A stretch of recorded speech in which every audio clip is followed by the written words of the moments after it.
الرحمن الرحيم والصلاة والسلام على رسوله الكريم وعلى آله وصحبه أجمعين ومن تبعهم بإحسان إلى يوم الدين أما بعد.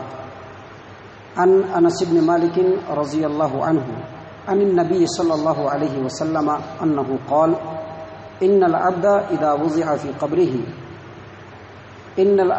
وضع في قبره وتولى عنه أصحابه إنه ليسمع قرأ نعالهم. رواہ ابو داود فی سننہ فی کتاب الجنائز. معزز سامعین کرام، قبروں کی زیارت کے تعلق سے قرآن و حدیث سے ثابت شدہ باتیں آپ کی خدمت میں پیش کی جا رہی ہیں.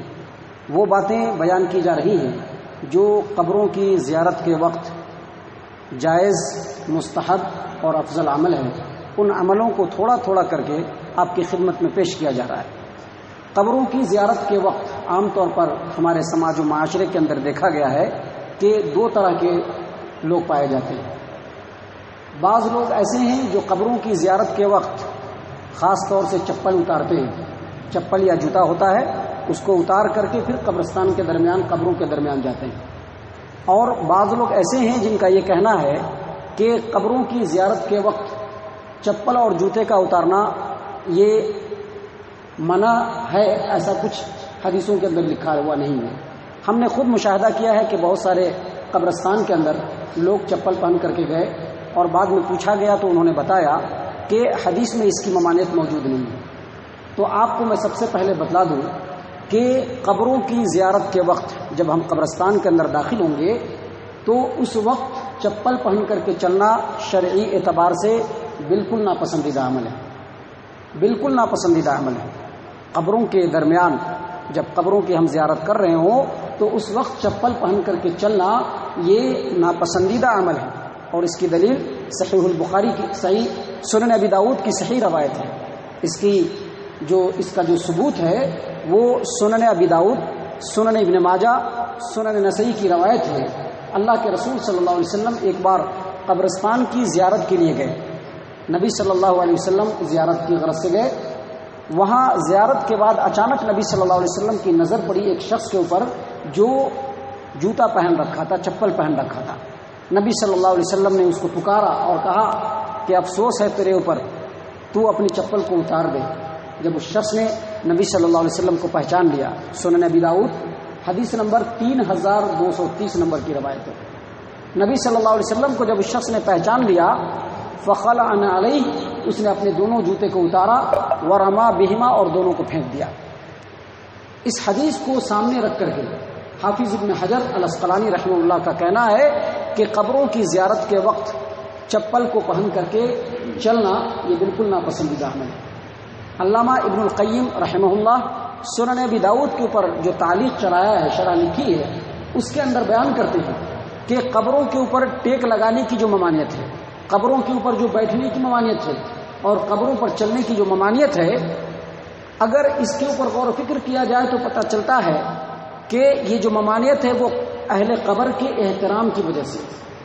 لہذا اللہ کے رسول صلی اللہ علیہ وسلم کا چپل یا جوتے پہن کر کے قبروں کے درمیان چلنے سے منع کرنا دراصل اس بات کا ثبوت ہے کہ کہیں اہل قبر کو چپل اور جوتوں سے روند نہ دیا جائے. علامہ البانی رحمہ اللہ اپنی کتاب احکام الجنائز کے اندر لکھتے ہیں کہ قبروں کے درمیان چپل پہن کر کے قبروں کی زیارت کرنا یہ پسندیدہ عمل نہیں ہے.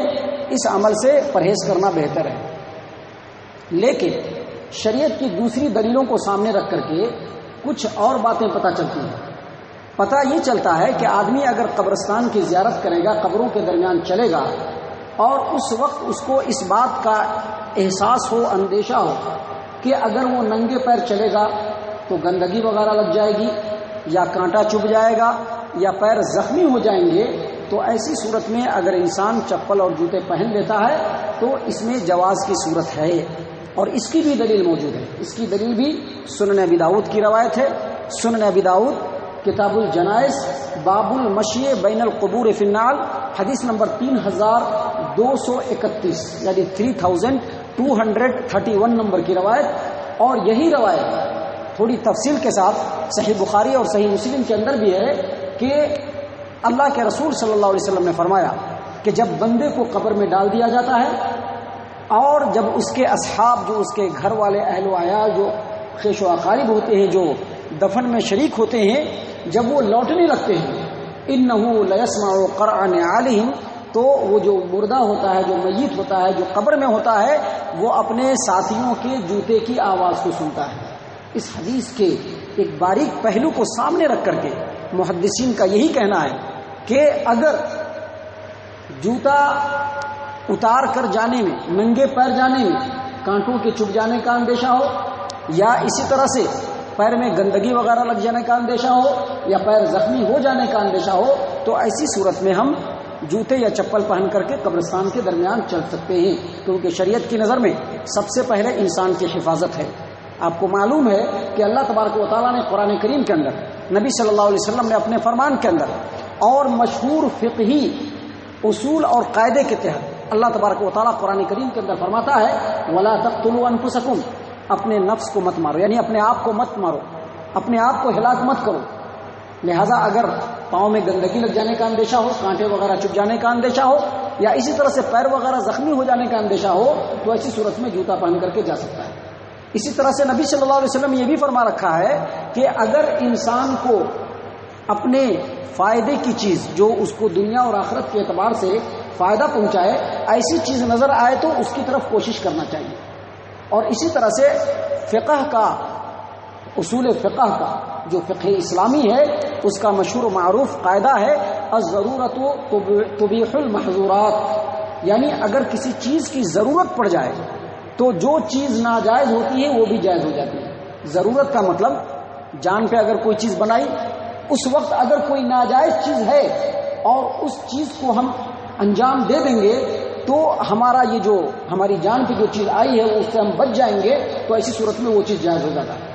فار ایگزامپل ایک انسان مر رہا ہے مرتے وقت اگر اس کو یہ معلوم ہو جائے کہ خنزیر کے گوشت کا ایک ٹکڑا کھا لینے سے وہ بچ سکتا ہے تو شریعت نے یہاں پر اجازت دی ہے کہ جتنا خنزیر کے گوشت کا ٹکڑا کھانے سے وہ بچ سکتا ہے اتنا وہ استعمال کر لے لیکن دل کے اندر اللہ سے بغاوت کا ارادہ نہ ہو تو ایسی صورت میں وہ جائز ہو جاتا ہے.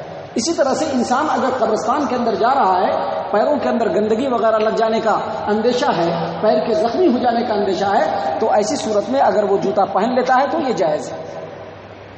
امام ابن قدامہ رحمہ اللہ اپنی کتاب المغنی کے اندر فرماتے ہیں کہ اگر انسان قبرستان میں داخل ہو اور اس کو اندیشہ ہو جائے کہ اس کے پیر وغیرہ میں کانٹا چبھ جائے گا یا گندگی لگ جائے تو وہ جوتا پہن سکتا ہے اس وقت یہ اپنا پسندیدہ نہیں ہے. اسی طرح سے شیخ ابن عثیمین رحمہ اللہ اور سماحت الشیخ عبدالعزیز بن عبداللہ بن باز رحمہ اللہ دونوں اپنی مجموع فتاویٰ کے اندر فرماتے ہیں کہ قبرستان کے اندر چپل پہن کر کے چلنا یہ ناپسندیدہ عمل ہے مسلمانوں کو اس سے پرہیز کرنا چاہیے.